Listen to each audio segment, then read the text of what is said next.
Bom, pessoal, boa tarde. Como foi apresentado, meu nome é Edilson, eu fundei o Original Mind em 2015 e realmente nós somos a primeira empresa brasileira a utilizar blockchain como protocolo. A gente, falar um pouco da minha formação, eu sou cientista computacional, especialista em segurança da informação e infraestrutura. E desde que eu comecei a trabalhar, na verdade, o primeiro contato que eu tive com Bitcoin foi em 2011. Eu tinha uma outra empresa, a gente desenvolveu um software para casas noturnas, bares e restaurantes, e eu tinha um laboratório gigante à minha disposição. E nesse laboratório, quando chegou a mim a primeira coisa na internet, que ela não podia ser duplicada, falsificada, e que ela era escassa, eu fiquei maravilhado com aquilo, né? E eu comecei a fazer mineração de bitcoins na empresa.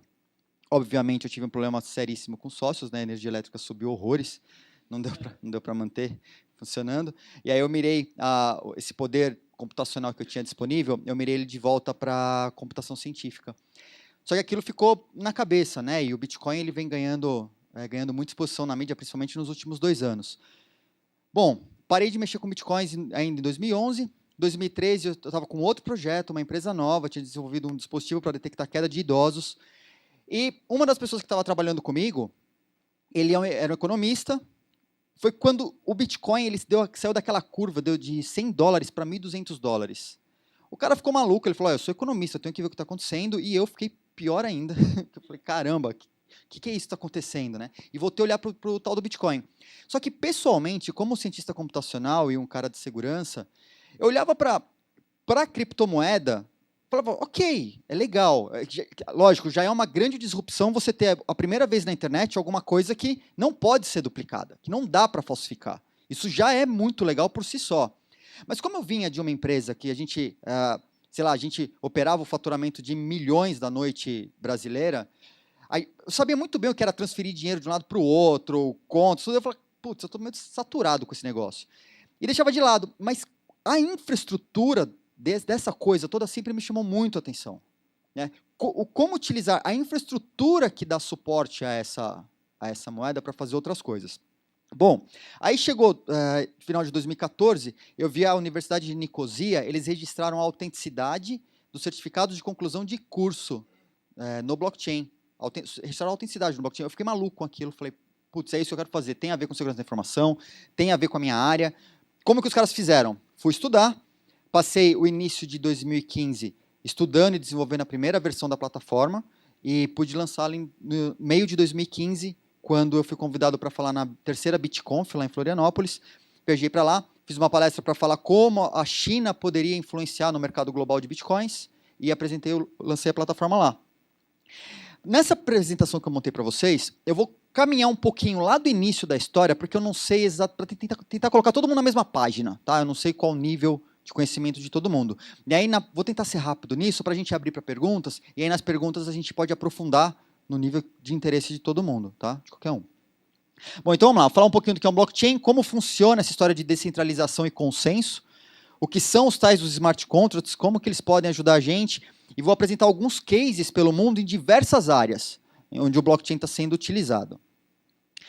Bom, o blockchain, então, como eu disse, ele surge com o Bitcoin. O Bitcoin ele não foi a primeira moeda eletrônica do mercado, mas ela foi a primeira moeda eletrônica que deu certo. Tá? Houveram diversos protótipos, diversas tentativas de moeda eletrônica, e os caras nunca conseguiam, justamente pelo fato da internet ser o ambiente de abundância, os caras não conseguiam criar uma moeda que não pudesse ser duplicada, como o MP3. O cara criava uma moeda e duplicava a moeda. Né? Então, o Bitcoin, na verdade, ele teve muito sucesso porque ele conseguiu evitar o que a gente chama de double spending. Você não consegue fraudar, você não consegue duplicar, tá? Por inúmeras características que tem a criptomoeda. Então, uma moeda, ela tem algumas características para ser uma moeda. Então, a primeira delas, ela tem que te dar direito a algo em troca. Alguém tem que acreditar que aquilo vale alguma coisa para que você possa trocar por outra coisa. Né? Antigamente, a gente sabe que o pessoal usava animal, usava pedras preciosas, usava sal. Ele tem que ser escasso e difícil de falsificar. Se o dinheiro não for escasso, ele não tem valor. Se é um dinheiro que quem emite o dinheiro fica emitindo dinheiro a todo momento, esse dinheiro inunda o mercado, todo mundo tem acesso livre ao dinheiro, logo esse dinheiro não vale nada, ou vale muito pouco. Né? O lance do Bitcoin, eles tiveram uma sacada gigantesca quando foi desenvolvido, colocaram um cap total que será de 21 milhões de unidades de bitcoins, e que ela vai chegar nesse cap por volta de 2140. Tá? Bom, e ele tem que ser transportável. Imagina, antigamente o pessoal utilizava boi como moeda. Você não tem mais como ficar transportando coisas tão grandes como moeda. Ou mesmo ouro. O ouro tem muito valor? Tem. Mas você consegue, dá para ficar andando com ouro para lá e para cá? Difícil. Né? Ele tem que ser transportável para dar certo. Então, normalmente, o dinheiro ele tem controle central de emissão, ele é controlado por governos, tá? Ele é centralizado e depende de intermediário para gerar confiança. Quem que é o intermediário hoje, no caso do dinheiro? Os bancos. Hoje você depende... Quem guarda o seu dinheiro? O banco. O seu cartão de crédito movimenta o dinheiro que está onde? Do seu banco. Você depende do banco para muitas coisas. Aí, como você já depende do banco mesmo, os caras criam uma porrada de produtos, empurram esses produtos para vocês, para a gente, né? E, então, o grande lance do Bitcoin, no momento em que ele foi criado, foi mais ou menos no auge, a ideia surgiu no auge da crise financeira, que aconteceu uns anos atrás, né? Lá em 2008. A ideia dos caras foram, dos caras ou do cara, ninguém sabe se Satoshi Nakamoto é uma pessoa ou é um grupo de pessoas. Tá? Tem uma grande suspeita de que mais de uma pessoa participou do desenvolvimento sob o pseudônimo de Satoshi Nakamoto. Então, lá no auge da crise financeira, os caras olharam e falaram, caramba, a gente não pode ficar refém do mercado financeiro, tá? De quem manda no dinheiro, de quem fala que o dinheiro é de alguém. Né? Na verdade, o dinheiro é deles. E quando você deixa o seu dinheiro no banco, o dinheiro não é mais seu. Você abriu mão do seu dinheiro para o banco, e o banco tem uma responsabilidade com você, falando assim, olha, a hora que você precisar eu te entrego. Eu prometo. Tá? Bom, quando eles desenvolvem o Bitcoin, a ideia é que seja um novo modelo de dinheiro eletrônico, que seja escasso, e tendo escassez, prevendo a escassez, significa que ele pode ter muito valor. Ele não dependa de intermediários, ele possa ser peer-to-peer. Você pode encontrar uma pessoa na internet e, utilizando técnicas de Web of Trust, você sabe se você pode confiar ou não na pessoa para fazer uma troca de dinheiro por bitcoins. Porque o cara não vai querer ferir a reputação dele, que às vezes demorou tanto para conseguir. Né? Ele tem que ser armazenável. E como você armazena o Bitcoin? O Bitcoin está armazenado aonde, afinal de contas? Tá? O Bitcoin está na rede. O que você guarda com você é a chave privada que te dá acesso a essa rede. É como se fosse o seu e-mail. Tá? Para você poder... quem aqui não conhece o conceito de criptografia assimétrica?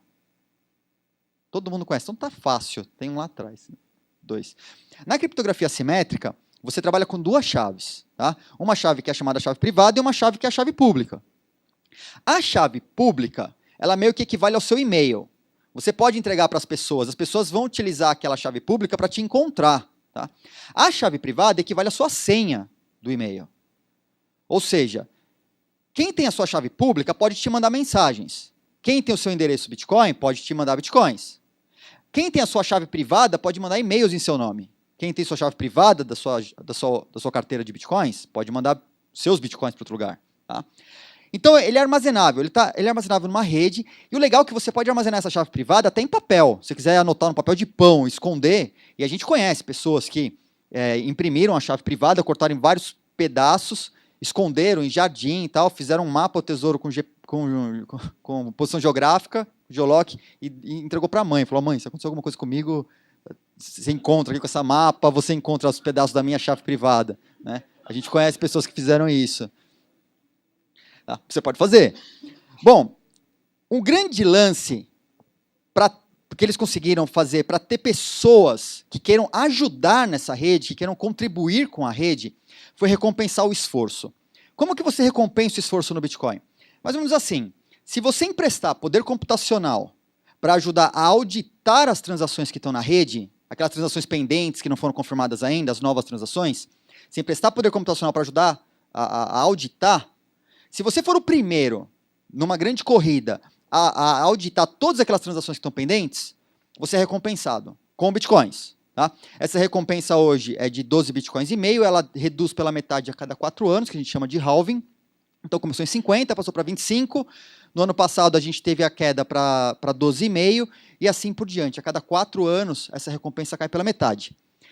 E como que o pessoal faz esse processo? Hoje é chamado de mineração. Tá? Eu não gosto muito do termo mineração, porque a palavra mais correta que simboliza melhor o trabalho que é efetuado é de auditoria mesmo. Você pega um monte de transações, audita essas transações, faz um hash que tem que ter certos critérios. Se esse hash bater com os critérios corretos, e a rede aceitar, e você for o primeiro, você é recompensado. Tá? Mais ou menos assim que funciona. E ele é consensual. A rede só aceita alterações porque só se a maioria seguir, acreditar que aquilo é verdade. Então, o que acontece? Você pode ter, até no caso do Bitcoin, a rede, às vezes, ela sofre alguns splits. Tá? Vamos supor que dois mineradores colocaram um bloco ao mesmo, descobriram o bloco exatamente no mesmo tempo. Pode acontecer? Pode. Óbvio, matematicamente é possível. Tá? Como que se dá o processo? No próximo bloco, obrigatoriamente ele tem que escolher um bloco anterior para ser um bloco de ponto de partida. Então, se teve um split em duas cadeias, ele tem que escolher um, não dá para escolher as duas. E ele vai minerar o próximo bloco levando o anterior em consideração. A rede, ela sempre acredita na chain mais longa. Então, tem uma regra no Bitcoin, que é a regra dos 51%. Na verdade, é 50% mais um. Tá? Se a maioria seguir determinada cadeia, ela que é a verdadeira, eles acreditam que aquilo é verdade e passam todos a seguir. Então, por exemplo, para você fazer um ataque na rede do Bitcoin e querer alterar a história, você pode fazer, ok, é possível. Como? Hoje, o poder computacional investido para auditar essas transações na rede do Bitcoin, ele equivale a algumas centenas de vezes a capacidade computacional do Google inteira. Então, para você ter 50% mais um do poder computacional existente para alterar a história e dizer que a sua versão de história é verdadeira, você precisaria ter, no mínimo, algumas centenas de vezes o Google a seu favor, uma nova rede, para conseguir consenso na rede e fazer com que a rede inteira acredite que o que você está dizendo que é verdade é verdade. Tá? Então, a rede é todinha baseada no consenso. E esse lance do consenso ele foi bem legal, porque é um problema matemático antigo, que é o problema dos generais bizantinos, e ele foi solucionado com o Bitcoin. O Bitcoin foi o primeiro caso que solucionou esse problema. O problema é o seguinte, os generais cercam uma cidade com suas tropas, tem uma cidadela no centro, diversos generais com suas tropas ao redor dessa cidade. Eles são separados pelo relevo. Uma tropa não enxerga outra tropa. Elas só conseguem se comunicar através de mensageiros. Tá? Bom, todos os generais têm que chegar num consenso do momento certo de atacar. Eles têm que atacar ao mesmo tempo. Se não atacarem ao mesmo tempo, o ataque não tem sucesso. Só que tem generais que são traidores e mensageiros que não dá para você confiar. A gente sabe que o ser humano é o elo fraco da corrente em segurança da informação. Bom, como que você resolve esse problema com o Bitcoin? Ele falou, caramba, todo mundo tem que estar ciente da mesma mensagem e acreditar na mesma coisa ao mesmo tempo. Como que a gente faz isso?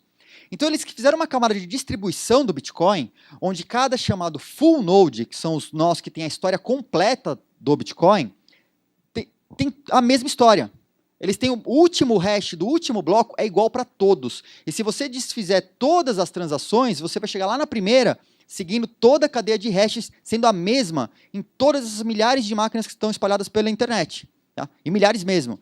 Então, para você fazer um ataque, além de tudo, se você quiser só trocar a história em diversas máquinas, como um vírus que trocou o conteúdo no armazenamento, você tem que fazer com que esse vírus ataque milhares e milhares de máquinas, todas ao mesmo tempo, mais de 50%, na rede, e fazer essa alteração em menos de 10 minutos, porque quando chegar o próximo bloco, tem que começar a recalcular tudo de novo. Tá? Então, é muito difícil. Hoje, como a rede é muito distribuída, muito espalhada, fica muito difícil de hackear uma rede como essa. Então, o que é esse tal desse blockchain? Como eu expliquei lá atrás, o Bitcoin foi criado para resolver um problema. Tá? Quando a gente começa a olhar para a infraestrutura que foi criada para dar suporte a essa criptomoeda nova, a gente olha para um cara que chama... O mercado começou a chamar de blockchain, porque nem no paper que o Satoshi Nakamoto escreveu tem a palavra blockchain. Tá? Tem no máximo chain of blocks lá. Então, essa infraestrutura, ela é um livro razão e transparente, você tem entradas e saídas desse livro, como num livro contábil mesmo. Ele é descentralizado, não tem nenhum governo colocando o dedo, não tem uma entidade, não tem uma empresa que manda ou desmanda no funcionamento dessa rede. Tá? Ele é distribuído em milhares e milhares de nós espalhados pelo mundo. Esse cara é uma infraestrutura inteira que garante consenso. Ela não pode ser bloqueada, não pode ser parada, não pode ser censurada. Você não consegue parar isso. Tá?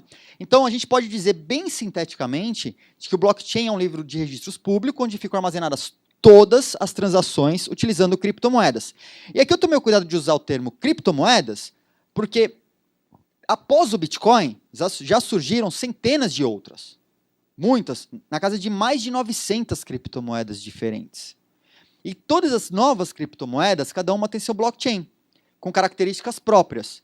Mas todos os blockchains atendem a essas características. São livros razão, são descentralizados, são distribuídos, normalmente são públicos, a maior parte deles são públicos, tá? E ficam armazenadas todas as transações. E essas transações, hoje, elas podem carregar um pouco mais que valores monetários. Ela pode carregar um pouco mais de inteligência. Ela pode carregar, inclusive, programas de computador, como a gente vai ver já já.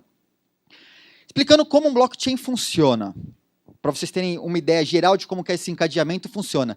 Em alguns blockchains esse processo é mais rápido, em outros blockchains esse processo é mais lento. Tá? No blockchain do Bitcoin, um bloco é aceito pela rede, na média, em cada 10 minutos. Vamos supor que entre muito poder computacional agora na rede. Provavelmente o processamento desses blocos vai ser mais rápido. Só que a rede tem uma inteligência com um nível, ele tem uma variável lá de dificuldade que ela se ajusta a cada 15 dias, baseada na média do poder computacional, do hash power da rede. Então, se entrar muito poder computacional agora e o pessoal começar a descobrir blocos com menos de 10 minutos, daqui 15 dias, ou no intervalo de 15 dias, aproximadamente, essa rede ela se reajusta para o novo valor, aumentando ou diminuindo a dificuldade de acordo com a entrada ou saída de hash power, e você volta ao tempo médio de descoberta de um bloco a cada 10 minutos. Bom, então vamos lá. Eu tenho um bloco aqui, o bloco número 1. Existe uma memória chamada mempool, onde ficam todas as transações pendentes de confirmação. Então, quando você faz uma transação na rede do Bitcoin, por exemplo, ela não é confirmada pela rede, essa transação ela não aconteceu de fato ainda. Ela vai para uma memória, tá? Como uma intenção de transação. Ela ainda é uma intenção. Então, ela caiu lá nessa memória. E o tal do minerador, o auditor, o minerador, ele começa a pegar essas transações que estão na memória naquele momento, nessa mempool, e tenta montar um bloco com ela e colocar. Ele tem um espaço hoje aproximadamente de 1 mega. Na verdade, teve um fork recentemente que ampliou esse espaço para virtualmente ter 4 megas de espaço para armazenar essas transações. Então ele começa a armazenar essas transações nesse tal desse bloco. Se ele é o primeiro a fazer isso, ele faz um hash de todas as transações que ele colocou no bloco. Se esse hash for aderente à dificuldade e ao que a rede está pedindo, ele consegue fechar isso aqui e recebe a recompensa. Recebe a recompensa imediatamente? Não. Recebe a recompensa depois de 100 blocos. Então, só quando chegarem lá, depois de 100 blocos desse bloco que ele descobriu agora, que ele montou agora, na verdade, ele vai receber a recompensa desse bloco. Isso é por causa de um tempo de maturação. Vamos supor que dá um desastre na rede e você precisa fazer voltar uns blocos atrás, fazer um rewind nos blocos. Tá? Então, 100 blocos é tempo suficiente para tentar recuperar qualquer desastre que aconteça. Então, esse cara colocou lá o bloco, beleza. Quando ele vai começar o segundo bloco, então passou 10 minutos, colocaram um bloco na rede, contador zera, todo mundo entra na corrida de novo, com o seu poder computacional. Todo mundo ao mesmo tempo. A primeira coisa que o cara tem que fazer para abrir o bloco seguinte é pegar o hash do bloco anterior e sinalizar ele como abertura do próximo bloco. Então ele tem que conhecer o bloco anterior, ele não consegue sair inventando blocos aleatórios no futuro para depois falar assim, esse bloco já estava meio que pronto aqui e coloca na rede. Não dá para fazer isso, tá? Por causa desse encadeamento de hashes. Então ele começa a pegar as transações pendentes na rede de novo, conseguiu colocar o bloco lá na rede, foi para o segundo bloco, terceiro bloco, colocou. Quarto bloco, colocou. O que é legal nisso? Então, esse hash sempre equivale ao hash do bloco anterior, o hash de abertura ao hash do bloco anterior. E uma coisa importante aqui, no caso do Bitcoin e algumas outras criptomoedas, quando eu falo em confirmações, quem aqui poderia me dar o conceito de confirmação de um bloco, de uma transação na rede do Bitcoin? Alguém sabe dizer? Todo mundo tímido, né? Beleza, vamos lá. Imagina que esse cara aqui é o bloco 1. Então, coloquei minha transação 1 no bloco 1, beleza? Estamos lá no bloco 4. Na rede do Bitcoin, quando eu falo a minha transação tem 4 confirmações, não significa que 4 máquinas aleatórias no mundo confirmaram que aquilo é real, que aquilo é verdadeiro, que não foi fraudado. Na verdade, a minha transação é 4 blocos mais antiga, está 4 blocos mais antiga do que o bloco atual. Então, se a minha transação tem 1000 confirmações, significa que já passaram 1000 blocos à frente da transação. Então, se minha transação 1 no bloco 1 está aqui, e eu falo que chega em um determinado momento, eu olho e ela tem 4 confirmações, significa que ela é 4 blocos mais antiga do que o bloco atual. Tá?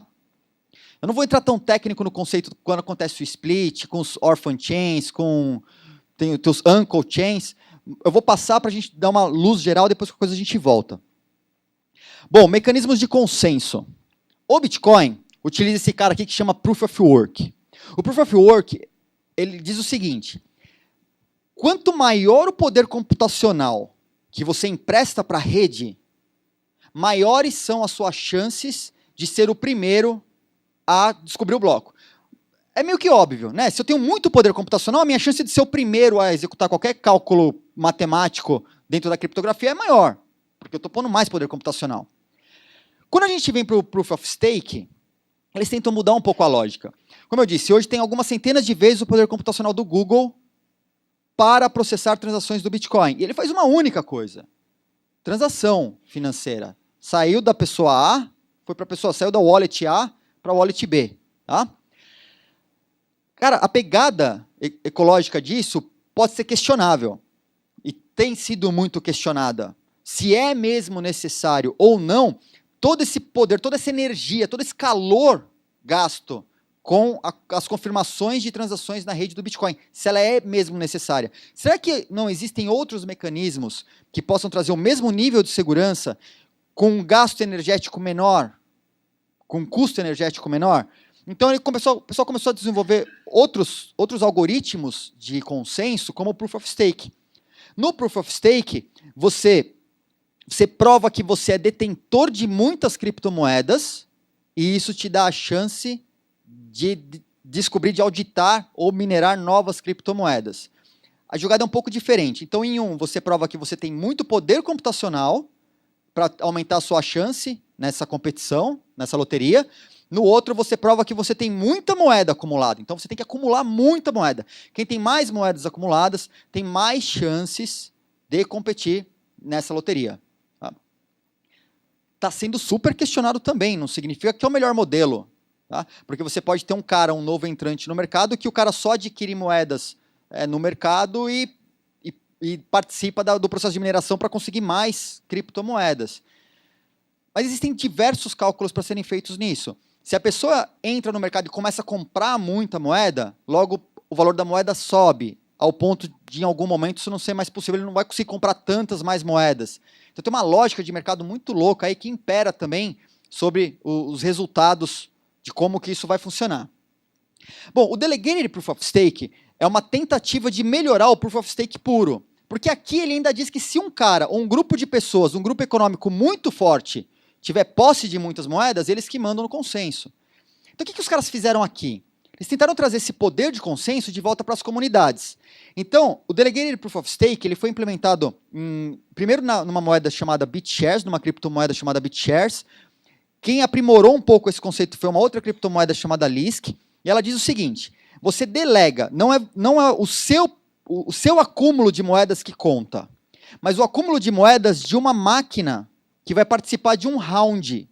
Então você tem um pool lá de 101 máquinas, por exemplo, e cada uma vai ter a chance de minerar uma vez, mas as 101 máquinas que tiverem mais criptomoedas naquele momento. Como que você faz para garantir isso? As pessoas voltaram para as comunidades, conversaram entre si e falaram: caramba, vamos adotar essa máquina? Então a gente manda nossas criptomoedas, eu tenho 5, você tem 5, você tem 10, você tem 1000. Manda essas criptomoedas para aquela máquina que aumenta as chances dessa máquina votar e minerar novas moedas.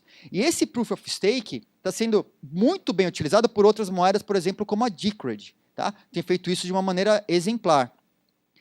E o que acontece? Quando essa máquina faz o processo de mineração dela e adquire as novas criptomoedas, essas criptomoedas, de alguma maneira, voltam como uma espécie de dividendos, sendo dividido proporcionalmente a quem colocou moedas lá dentro. Tá? Ele é mais democrático, digamos assim.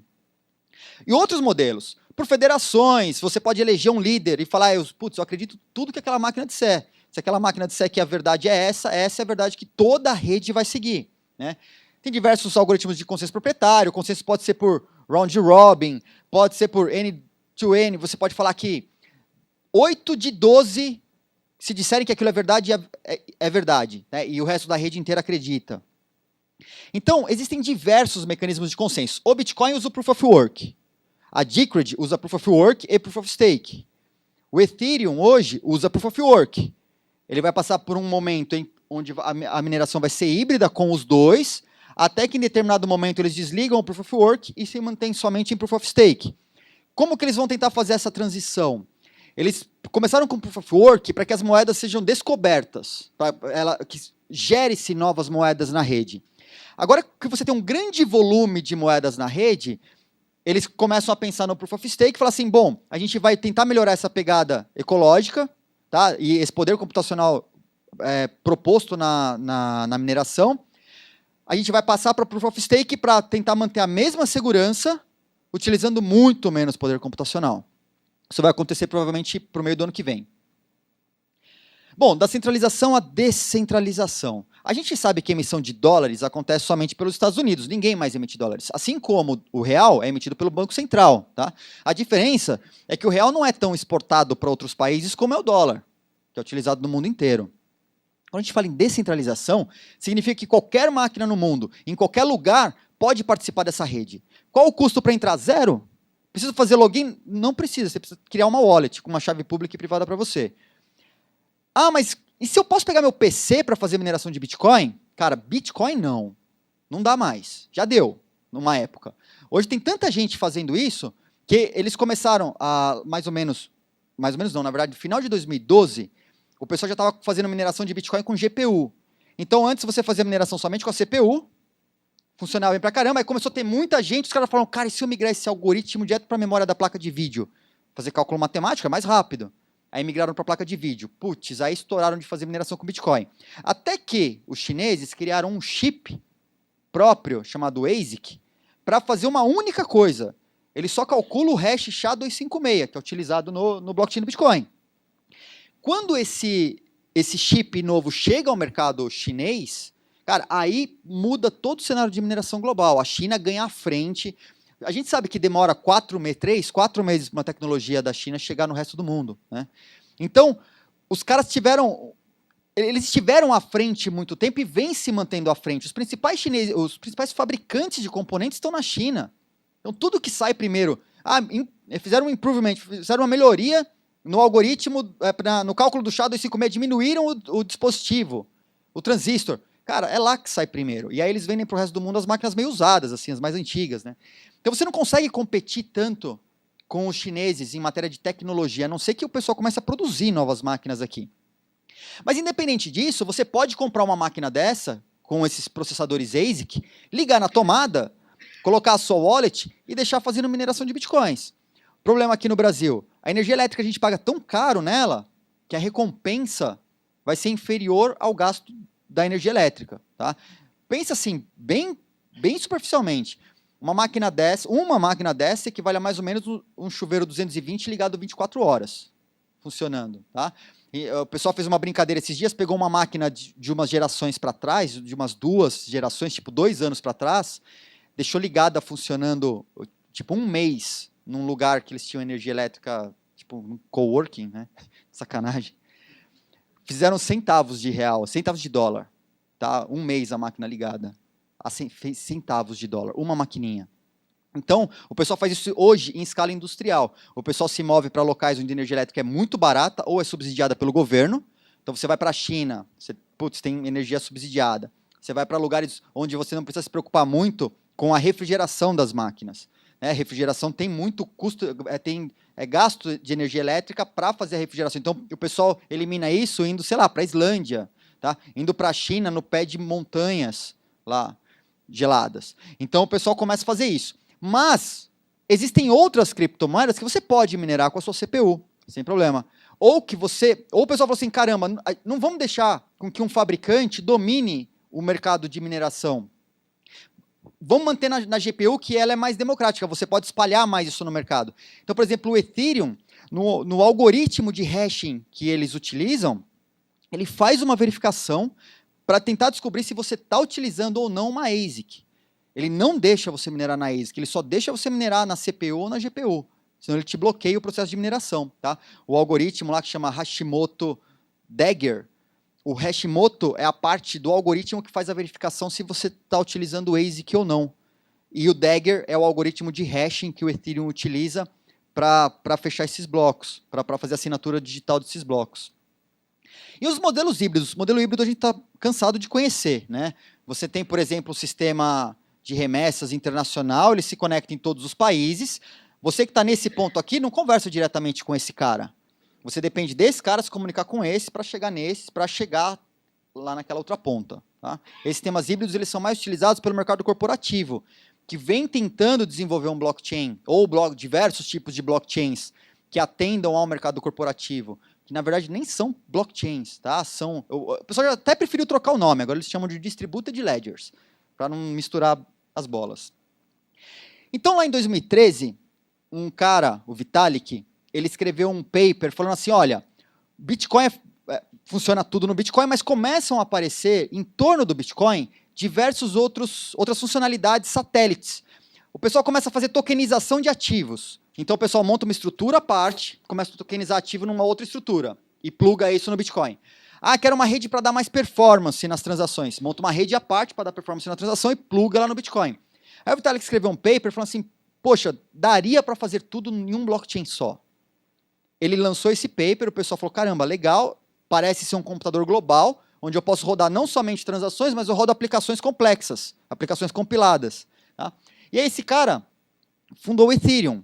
Tá? Então o Ethereum, ele é um blockchain também, ele registra transações, só que essa transação que você registra, você carrega o payload dessa transação, você joga um pacote binário lá compilado, que na verdade é um programa. E você pode fazer chamadas a esses programas ou as funções desse programa. Tá? E aí Aí você começa a ter alguns conceitos de smart contracts, que são aplicações onde, se determinados critérios forem atendidos, ele dá start, ele triga outras coisas. Você fala, caramba, mas eu posso fazer isso no meu computador, na minha rede aqui. Pô, é um programa normal, não preciso rodar ele numa rede só para isso. A grande diferença é que os programas que a gente roda nos nossos computadores ou nos servidores, eles são passíveis de fraude. Você pode entrar lá no programa, abrir, desassemblar ele, trocar uns push de um lado para o outro, mudar um ponteiro, fazer algumas pontes que a gente sabe que você faz, inclusive para craquear game, você vai lá, tira a parte onde lê o serial e tal. Você pode fazer isso e ninguém fica sabendo. Quando o seu programa está no blockchain, lembra que o blockchain tem aquela característica da imutabilidade. Uma vez registrado em blockchain, ninguém nunca mais altera aquela informação. Você não muda mais. Tá?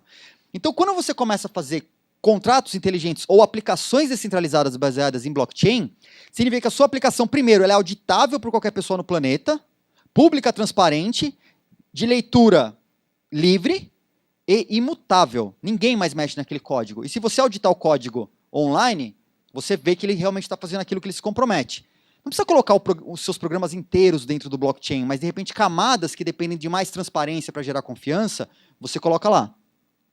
Bom, então o Smart Contract ele tem que ser um programa para facilitar, verificar ou reforçar a negociação de um desempenho ao contrato e capaz de ser executado por si só. Tá? Para ele ser um Smart Contract, e eu gosto da brincadeira porque nem todo Smart Contract, nem toda aplicação descentralizada é um Smart Contract. Mas todo Smart Contract em blockchain é uma aplicação descentralizada. A gente pode utilizar aplicações descentralizadas, por exemplo, só para fazer storage, para fazer repositório de dados. Mas se ele for um Smart Contract mesmo, você pode envolver mais que uma simples transferência de moeda virtual entre uma ou mais pessoas, você pode transferir ativos inteiros, tá? Você pode transferir casas, pode transferir imóveis, carros, qualquer tipo de coisa. Tem que envolver mais uma ou mais partes, né? Mais que uma parte. E a implementação do contrato não deve necessitar de uma pessoa no meio do caminho. Tá? Porque a gente sabe que onde o ser humano põe o dedo, ele estraga. Tá? Então você deixa isso para um robô fazer, um robô que pode ser auditado, um robô que você confia. E os usos potenciais disso? Tá? O pessoal começou a utilizar, por exemplo, para rastrear objetos físicos. O pessoal começou a rastrear diamantes. Então, o cara olha para o diamante, emite um certificado de autenticidade daquele diamante, registra o certificado no blockchain, e esse certificado acompanha o diamante. Quando o diamante chega no destino, você compara o certificado com o diamante, vê se é ele mesmo. Né? Então, aquelas histórias de tráfico de diamantes e tal, você começa a melhorar. Cadeia de fornecedores com acompanhamento de fluxos comerciais faz muito sentido andarem juntas. Os bancos olham para blockchain privado para consolidar a informação, e a gente sabe que banco tem um problema para consolidar a informação, tá? E blockchains públicos para fazer remessa. Porque o sistema financeiro global, aí, um SWIFT, demora 4 dias para fazer uma remessa internacional. É muito tempo e cara, é muito ineficiente. Votação, você começa a ter novos métodos de votação transparente, em que ela pode acontecer em real time e não consegue ser fraudada. Você tem registros públicos, e é aqui mais ou menos onde o Original My entra, fazendo registro de autenticidade de documentos digitais no blockchain, pessoas, identidade de pessoas, e assinatura de contratos. E como a gente sabe quem é quem que está executando aquele ato naquele momento por trás da tela do computador, a gente pode fazer outras coisas legais. Por exemplo, o cara pode logar num site sem precisar colocar senha. Então você já mitiga um dos riscos, que é a exposição da senha do usuário. Outra coisa, o cara ele pode logar num site, não colocar senha e também não preencher o cadastro. Como a gente já passou por uma validação desse usuário, a gente tem alguns dados validados do cara, inclusive em redes, bases públicas, governamentais, a gente já entrega esses dados validados para a plataforma, então o cara não precisa passar, preciso fazer uma senha, preciso criar um usuário, preciso fazer o onboarding preenchendo diversas coisas, a gente já entrega isso validado. Tá? Intangíveis, patente, marca, quem trabalha muito com patente, marca, sabe o saco que é ficar registrando isso o tempo todo, e o tempo e quanto custa, né? E no mercado financeiro, dinheiro, ações, empréstimos, crowdfundings. A gente está numa onda gigante de uma espécie de crowdfundings acontecendo, que são os ICOs. Tá? O pessoal cria um token no blockchain. Esse token é como se fosse uma ficha. Pensa numa festa junina. Né? Você vai na festa junina, você passa lá para comprar as fichinhas que você vai consumir nas barraquinhas da festa junina. Então, essas fichas, elas são emitidas via blockchain. E você sabe que, uma vez emitida essa ficha, ela não pode ser adulterada. Então, você entregou essa ficha para o seu cliente, ele vai utilizar essa ficha para rodar a sua plataforma em algum momento. Tá? Esse é um dos exemplos de uso dos tokens nos ICOs. Então, é como se você colocasse todas essas barraquinhas de festa junina, fossem os seus serviços. E as pessoas utilizam essas fichas. Então, vou pegar um cliente e vou dar uma cota de 1000 requests na API por mês para o cara. Não, você faz diferente. Você entrega 1000 tokens para ele, e ele vai consumir sua API com tokens. Tá? Tem várias formas, ele não precisa administrar diretamente o token, você pode administrar o token para ele, mas você pode criar novas economias, novas maneiras de rodar a plataforma de uma maneira mais globalizada, utilizando esses tokens. E a gente chega no Distributed Ledger. A internet é o lugar da abundância, né? Você tem de tudo na internet, você registra qualquer coisa. A gente sabe que o que é open source é do mundo, normalmente, né? Se a licença for MIT ou for GPL. Quando você fala em ambiente corporativo, os caras não querem compartilhar tudo. Você pega os bancos e fala, não, é blockchain para tudo que é lado. Você falou banco, falou blockchain, o cara se derrete, né? Só que a gente sabe que um banco, ele não quer conversar com o banco vizinho dele, ele não quer abrir as transações que ele tem de maneira que o vizinho possa ver. E quando a gente fala em blockchain, ele é 100% transparente, auditável, de livre acesso. Então, blockchain, eles chegaram à conclusão, o blockchain não serve para eles. Tá? Num consenso, os caras montaram consórcios de mais de 100 das maiores empresas financeiras globais para conversar e ver se dava para fazer um blockchain para eles, e não conseguiram chegar num consenso. Então eles desenvolveram uma coisa chamada DLT, que são os Distributed Ledger Technologies, tá? Os DLTs. Vou passar pelo vídeo, a gente vai para... depois a gente retoma. Então o Hyperledger é o DLT que a IBM está capitaneando. Lógico, o Hyperledger está sendo desenvolvido, ele começou a ser desenvolvido pela Linux Foundation. Depois a IBM entregou parte do código do blockchain que eles estavam desenvolvendo, a Intel também entregou parte do código que eles estavam desenvolvendo, e ficou só o Hyperledger. Tá? Então o Hyperledger aí é um consórcio de empresas, inclusive a Linux Foundation, fazendo um open source do que seria um blockchain.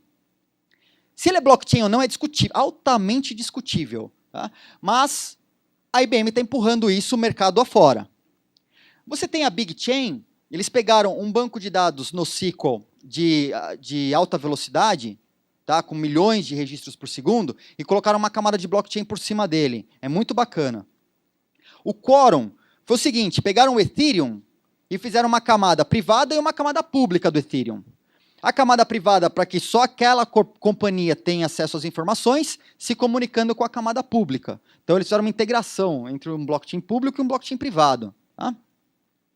A Ripple, essa é a mais maluca de todas. Os caras, você não tem acesso ao código dos caras, ele é totalmente centralizado, eles emitiram X bilhões de tokens e puseram no mercado para vender, e o pessoal está utilizando isso para fazer remessa. Mas é totalmente centralizado. O pessoal fala, o blockchain da Ripple. Cara, você não sabe o que a Ripple está rodando lá dentro. Tá? Se desligarem uma chave, pode ser que tudo pare. Óbvio que não vai acontecer, mas poderia. A Chain vem tentando desenvolver um blockchain para o mercado financeiro também, na linha de DLT.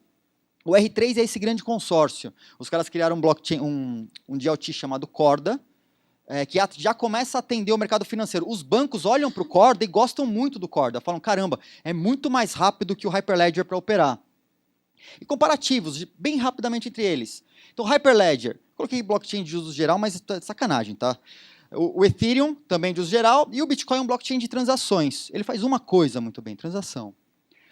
A governança, Linux Foundation IBM e cada grupo de desenvolvimento. O Hyperledger tem moeda? Não. Tem recompensa por mineração? Não. Tem consenso? É plugável. Vai desligar do consenso. É como se fosse um grande banco de dados distribuído, que você programa em Go, Java e mais uma porrada de coisa lá. Os outros blockchains têm a criptomoeda, por quê? Para ser um blockchain, você precisa que as pessoas tenham interesse em auditar aquelas transações e colocar na rede. Porque os caras queiram despender poder computacional para fazer isso, você precisa recompensar. E para recompensar o cara, você recompensa na própria criptomoeda do blockchain. Tá? Então, o Hyperledger nasce privado e pode se tornar público, os outros podem nascer públicos e se tornar privados. Tá? E programável em múltiplas linguagens, e o Bitcoin limitadíssimo. Dá para programar? Tem smart contract no Bitcoin? Tem. Se falarem não tem, é mentira. Tá? Tem smart contract muito básico no Bitcoin, que são as carteiras multi-assinadas. Você coloca, você define lá, olha, quem pode liberar as transações que estão aqui dentro dessa wallet? Você define lá, 2 de 3 pessoas. Tá? Ele já é um smart contract e você pode fazer outros smart contracts no Bitcoin e outros blockchains também. Casos de uso. Caminhando mais para o final. A Alro Music tenta mudar a lógica do mercado da música, como o Spotify. Né? O Spotify faz isso de maneira centralizada. Ele paga o compositor e paga a indústria. Esses caras, eles fazem o seguinte, você paga com criptomoeda e ele automaticamente splita o pagamento para todos os players, todos os agentes dessa cadeia. Ela tenta tornar mais justa a distribuição no caso da música, do streaming de música. Esses caras da Storj criaram tipo um Dropbox, um Google Drive descentralizado. Né?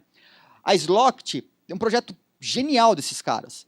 Eu sou apaixonado por esse projeto. Os caras criaram uma fechadura que conversa com blockchain.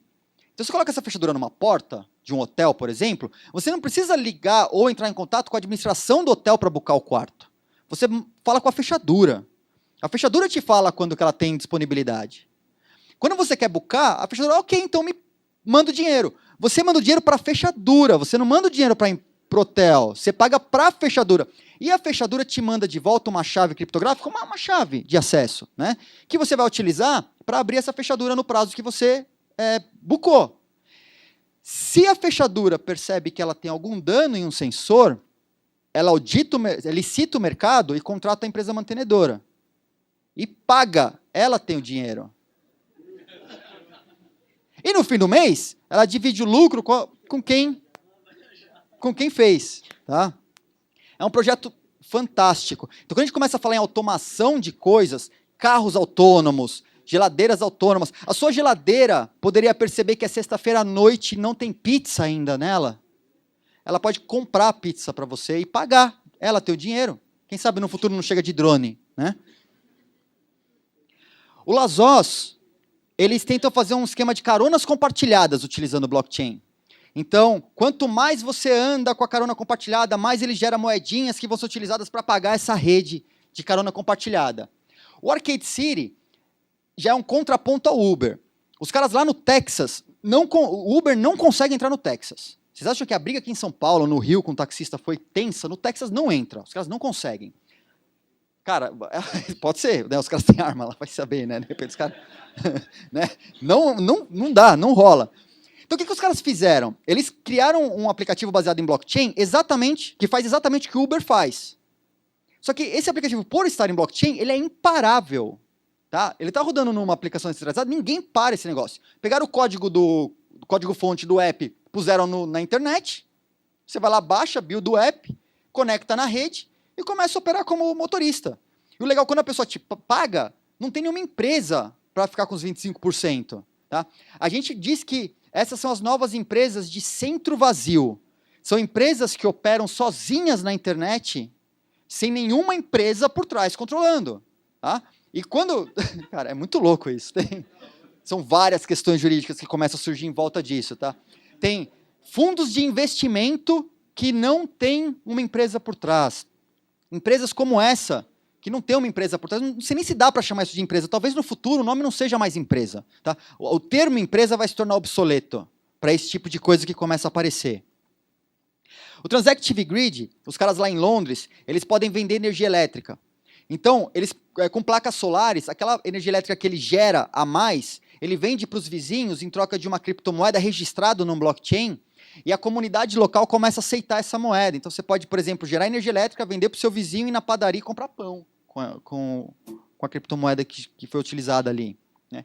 A Nasdaq começa a listar algumas empresas, já as ações dessas empresas em blockchain, para tentar dar mais transparência e velocidade nas transações das bolsas. Caso de uso para identidade. Essa aqui é a menina dos olhos do mundo hoje. Né? A BitNation criou um país inteiro baseado em blockchain. Você tem serviço, você pode casar no BitNation. Tá? O legal disso é que se você se torna um cidadão BitNation, a Estônia reconhece a identidade. Então eles começaram a distribuir identidade, criar identidade para os dissidentes sírios através da BitNation, que é reconhecida na Estônia, por exemplo. O cara pode chegar com um ID BitNation, ele é reconhecido como uma pessoa. Tá? Na ONU tem uma discussão gigante, que a identidade ela é um direito fundamental, e você não deveria ter alguém emitindo a sua identidade ou dizendo que você, que você é tal pessoa, ou dizendo que você pode ser tal pessoa. Tá? Quando você tem isso em blockchain, esse tipo de identidade, você passa a ter uma identidade realmente global, única e incorruptível.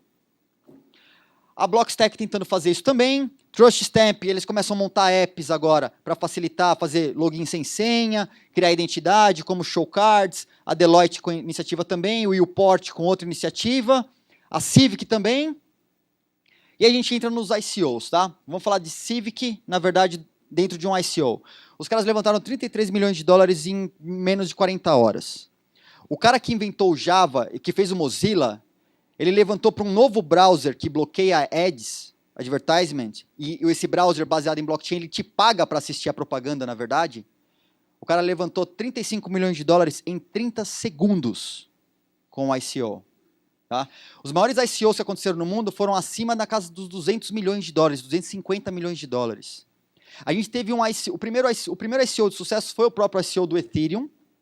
Eles captaram o equivalente a 36 milhões de dólares. Na hora de realizar, o Bitcoin caiu de valor, os caras conseguiram sacar só 18 milhões. Tá?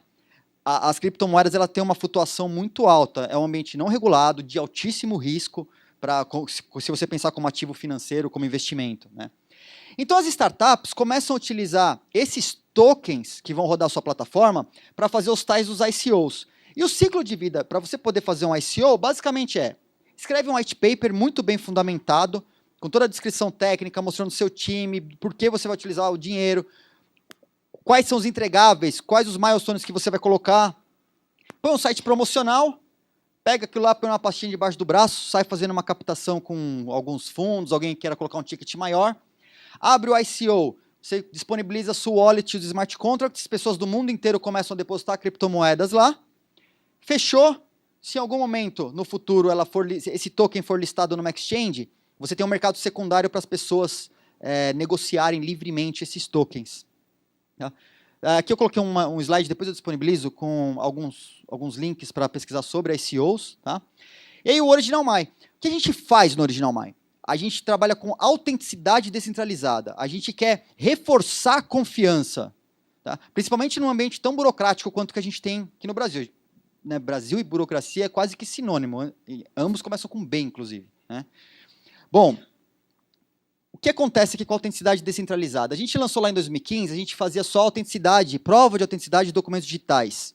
Na sequência, a gente começou a criar provas de conteúdo que estavam na web, para calúnia e difamação, por exemplo. Então, o cara viu, estão falando mal de mim no Facebook. Você vai lá, consegue fazer um scanning daquela página, registra a autenticidade em blockchain e entrega isso em formato de laudo anexado ao processo. Inclusive, já tem processo que foi deferido em favor das provas, tá? Com esse tipo de ferramenta. Aí a gente desenvolveu, a pedidos dos clientes, o pessoal queria muito assinar contratos no Original My. Cara, eu quero assinar contrato em blockchain, como que a gente faz tal? A gente desenvolveu ainda em 2015 uma versão de assinatura com vídeo depoimento. Aí eu validei com alguns juízes, o cara falou, caramba, se chegar um vídeo do cara para mim, falando, eu, fulano de tal, concordo com os termos do contrato, cara, você vai diminuir litígio, horrores. Mas e para pôr um executivo de mais de 60 para fazer um selfie? Tipo, não deu, é uma fricção absurda para esses caras. Então, o que a gente começou a fazer? Olhar para o mercado e falar, bom, que tipo de fraude cai na justiça quando você assina eletronicamente um documento? Basicamente duas, a gente descobriu. Uma, é o cara que fala, não fui eu que fiz. Meu computador estava aberto, o cara usou meu login e senha, não fui eu. E a segunda, é o que acontece muito com os bancos, onde a empresa poderia ter efetuado a operação por você, sem a sua autorização. Isso acontece no banco. A gente sabe que o pessoal põe coisa na nossa conta algumas vezes. Tá? Você tem que brigar lá. Se você vê, você tem que brigar para tirar. E quando chega no juiz, o juiz fala, bom, o lado frágil é o cliente, você, banco, poderia ter feito, você perde. Então, para poder assinar um contrato com bastante segurança jurídica, a gente começou a pensar, bom, preciso desenvolver um protocolo de identidade muito forte. Eu preciso garantir a identidade do cara que vai fazer a assinatura, que ele é ele no momento que ele vai assinar aquele contrato, aquele termo. A gente desenvolveu uma camada muito forte de validação de identidade. Com isso pronto, a gente começou a fazer a assinatura de documentos e essa autenticação de usuários que eu comentei mais cedo. Tá? Então aqui, com a autenticação, você não precisa mais colocar senha, você não precisa mais preencher formulários, por exemplo. E o processo de assinatura de contratos, que a gente sabe que hoje ele é meio penoso nas instituições tradicionais, e quando a gente utiliza blockchain, isso acontece em real time, tá? E não tem, o legal disso é que as identidades, as assinaturas ficam todas registradas em blockchain, e se um dia o Original My, não vai acontecer, mas se o Original My sai do mercado ou para com o produto, tudo que foi registrado no Original My está registrado em blockchain para sempre, independente da existência da empresa. A gente descentraliza, inclusive, a confiança na nossa empresa. Eu não quero que você confie no Original My. Não precisa. Tá? Essa informação está registrada em um blockchain. Na verdade, em mais de um blockchain, porque a gente registra informações em 4 blockchains públicos. A gente descentraliza ainda mais o registro de autenticidade. Bom, vocês já ouviram falar desse projeto do Mudamos, do ITS? Alguém já ouviu falar? Ninguém? Ficha Limpa. Projeto do Ficha Limpa. Ok. Né? O Ficha Limpa, não sei se vocês sabem, gerou 2 toneladas de papel que foi levado ao Congresso. Cara, os caras do Congresso olham para aquilo e falam, é impossível validar as assinaturas. Não dá para validar as assinaturas em projetos de lei, de iniciativa popular, porque eles não têm capacidade de validar isso. Tá? Aí o que aconteceu? Quando a gente desenvolveu aquela camada, aquele protocolo de identidade, lá no ano passado, o pessoal do ITS procurou a gente e falou assim, caramba, será que a gente não pode utilizar isso, da identidade, para fazer o cara assinar um projeto de lei registrado em blockchain, para dar validade a essa assinatura? Para vocês terem ideia, a Constituição brasileira permite, ela diz que se 1% da população anuir, você puder comprovar que a população concordou com aquele conteúdo, a Câmara, os congressos são obrigados a votar. São obrigados. Só que você não consegue colocar alguma coisa lá, porque você não valida as assinaturas.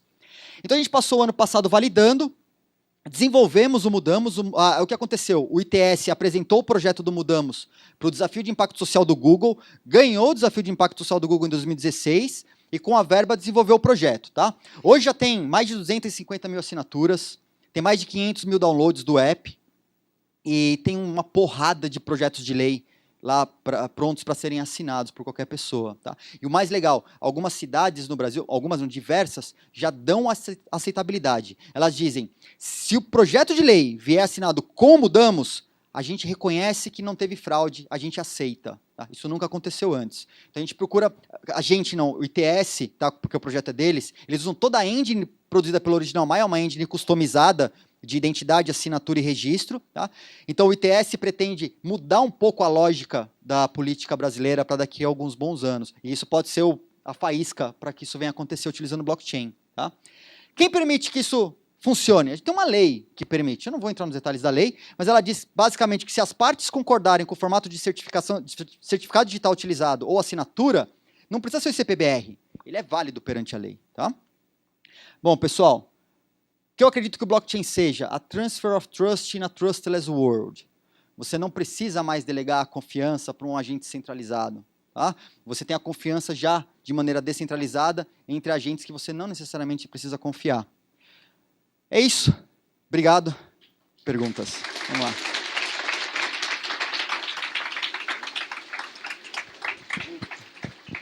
Tem um minutinho para perguntas, pessoal? Claro. Galera, perguntas? O Bin já levantou a mão ali correndo. 1, 2, vamos embora. Depois volta aqui. Fala aí, Ricardo. E aí, beleza? Eu queria saber... Qual que é seu nome, desculpa? Fala pra mim. Seu nome. Bin, pode me chamar de Bin, meu Bin, sobrenome. beleza, Bin. Isso. Eu queria saber mais detalhes da implementação que vocês fizeram com a blockchain, e eu queria saber se vocês usaram algum outro intermédio, tipo a Stratis, a Lisk, ou se vocês fizeram na mão, alguma coisa do tipo. A primeira versão do Original My foi feita direto na mão, conectando nos RPCs do Bitcoin. Tá? Todos os blockchains te colocam uma camada de RPC, de alguma maneira. Tá? Então, a gente utilizando diretamente o RPC no Bitcoin, a gente construiu a primeira versão da plataforma em Python, utilizando... Tem muitas bibliotecas. Hoje, JavaScript domina o mercado. Mas lá em 2015 tinha muita coisa em Python ainda, pouca coisa em JavaScript. A gente está migrando toda a plataforma para Node.js e... A gente está migrando tudo, trabalhando com Express, com Node.js, tá, para dar mais velocidade na coisa toda. A versão antiga ainda roda, ela tem uma API rodando em PHP, direto nos RPCs, e alguma coisa no Google Cloud, em Python, no Google App Engine, o core da primeira versão. Para os outros blockchains, eu já consegui migrar grande parte para Node.js e muita coisa nova. Então, eu uso blockchain hoje do Bitcoin, blockchain do Ethereum Classic e da Decred. Tá? A gente utiliza esses 4 blockchains públicos. A gente também escreve no Hyperledger e no Corda, mas como eles são privados, eles queimam filme assim, eu prefiro não espalhar. Mais alguma pergunta, galera? Posso fazer aqui? Tá mais aqui. Perto? Eu vou para aí já. Beleza. Oi. Oi. Meu nome é André. Eu tenho uma pergunta. Você comentou que a China minera bastante, né? Que até desenvolve hardware. E recentemente estava lendo a notícia que até o governo chinês tinha fábricas minerando. É legal o propósito da moeda ser descentralizado, mas essa galera que tem muito poder à disposição está meio que tornando um grande agregador de moeda, né? E de certa forma vai controlar a distribuição dessa moeda no futuro. Como que você vê dessa forma, como a China está fazendo, ou talvez outros governos que não falaram publicamente ainda? O processo é até que simples, tá? Eles estão, hoje é concentrado na China pelo motivo da baixa da energia elétrica, ser muito barata, e eles produzirem o hardware. Se você tivesse isso em outros locais do mundo, ela seria mais descentralizada. Então, essa concentração aconteceu principalmente por causa disso. Fora que há subsídio para energia elétrica porque há interesse do governo. Tá? O governo ganha com isso. Essas mineradoras são prédios, como esse prédio do Viva Real, só de data centers de máquinas espalhadas. Tá? Então, isso, de alguma maneira, gera emprego e gera um tipo de riqueza. A China, para manter isso perto deles, eles têm interesse. O banimento que aconteceu, que na verdade não é um banimento, eles baniram os ICOs, falaram, essa bagunça de empresa captando dinheiro com criptomoeda, eu não quero, beleza. Já aconteceu com o Bitcoin, ele foi banido em 2013. Foi por isso que um dos motivos do valor cair tanto em 2013, um dos motivos foi esse.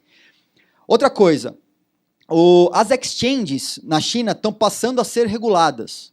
Então, outra coisa que o pessoal meio que confunde com banimento, não é que baniu. Os caras estão regulando Bom, é um país comunista. Eles são centralizadores até determinado ponto. Então, o governo ele coloca muito dedo no que está acontecendo no mercado. Né? Ele não deixa o mercado correr mais livremente. Então, as exchanges, eles baixaram regulações muito pesadas em cima das exchanges.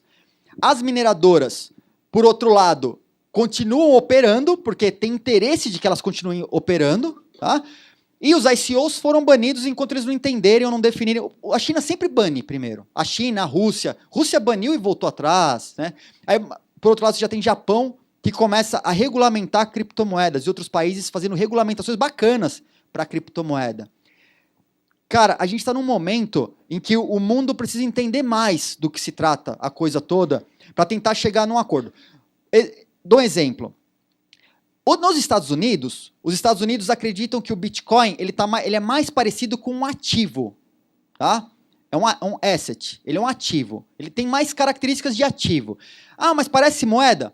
Parece, mas pode ser ativo também. Ele também pode ser correio eletrônico.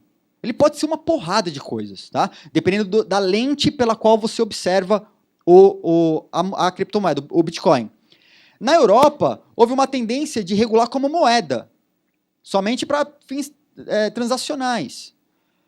A gente sabe que o mundo não vai entrar em consenso para definir o que é isso, tá? Mas a gente começa a ver diversas coisas. O legal é que isso abre oportunidade de discussão, muita discussão. Quando a gente fala em centralização do poder de decisão, aí essa parte é mais pesada.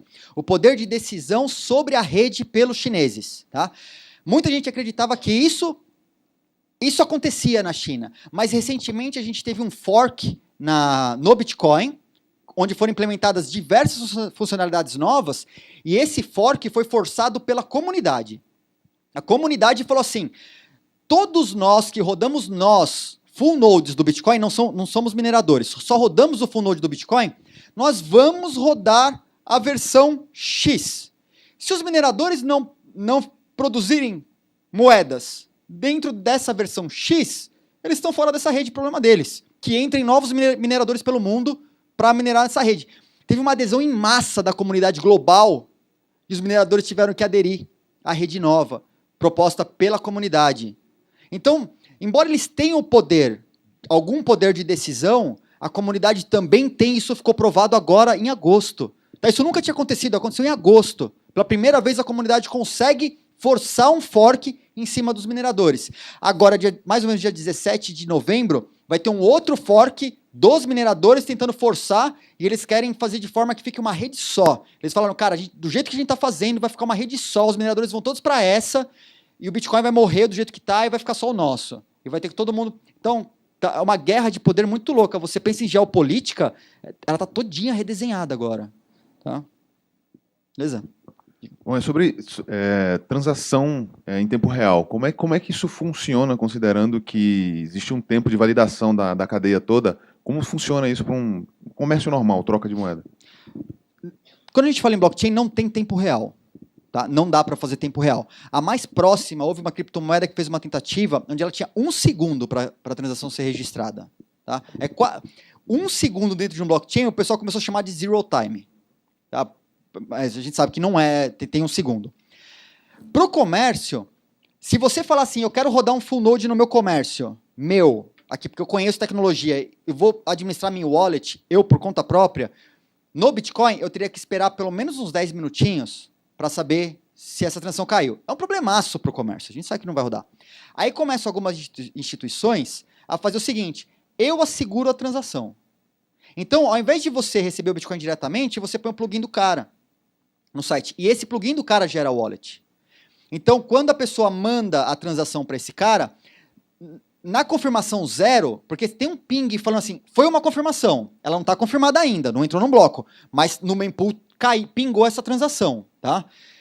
Essa empresa garante, ela assume o risco, ela compra o risco, ela assume. E aí você tem comerciantes que começam a utilizar Bitcoin, não é em massa ainda, porque tem muito que espalhar isso pelo mundo, mas abre a possibilidade de eles começarem a aceitar. Tá? Tem diversas empresas que fazem isso, uma delas se chama inclusive BitPay. Tá?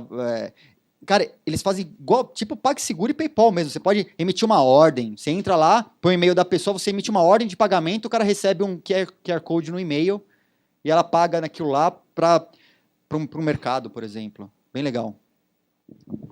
Mais alguém? Opa!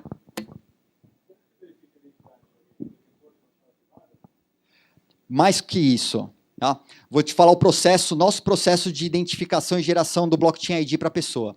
O pessoal baixa o nosso app, nome, e-mail, senha básico, tá? A gente valida o e-mail, valida o telefone da pessoa, pega um fingerprint do celular da pessoa, valida com SMS.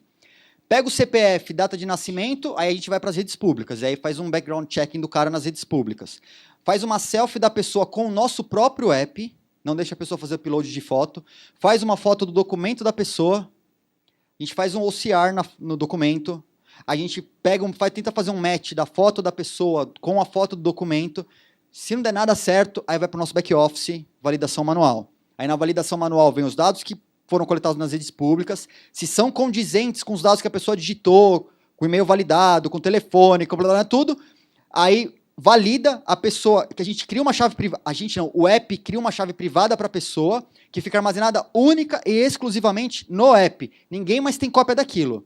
A gente gera 12 palavras em português, a gente traduziu a BIP 39, que é um dicionário de palavras para gerar chaves privadas, em português, sem acento, para facilitar o nosso público.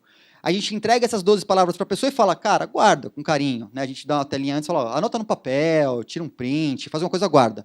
Porque essas chaves, essas palavras vão ser utilizadas para recuperar a chave caso ele perca o celular, caso ele, sei lá, foi roubado, trocou o celular. No momento da recuperação, a gente faz o onboarding de novo. O cara entrou lá com login e senha, a gente valida o celular, faz uma foto da pessoa que está naquele momento com aquela conta, do documento de novo, e aí dá a oportunidade dela recuperar a chave privada. Se ela não conseguir, depois de umas tentativas, a gente gera uma nova para ela. Tá? Essa chave, a chave pública, que a gente faz com ela, a gente vai lá no blockchain e associa a chave pública ao CPF da pessoa, ou ao National ID, para que quando você precise certificar, poxa, esse contrato foi assinado por qual blockchain ID? Quem que era o dono desse blockchain ID? Você vai no blockchain, pergunta, ele te fala, era o CPF tal. Mesmo que a pessoa tenha trocado, como a gente mantém histórico num lugar que é imutável, lá, cara, tá lá, tá, não tem como vir um funcionário mal intencionado nosso, ou um DBA, um administrador de banco, e trocar a informação lá e apagar rastro, que a gente sabe que se o cara é super user, ele faz. Né? No blockchain não dá mais, porque a gente lançou, a informação tá lá vinculada. O blockchain ID à chave pública desse cara. Né? E é a partir daí que a gente começa a fazer esses rastreios todos. GPS, geolocalização é mandatória no nosso app, é obrigatória tanto na assinatura quanto nos logins que vai fazer. E a gente utiliza fingerprint também.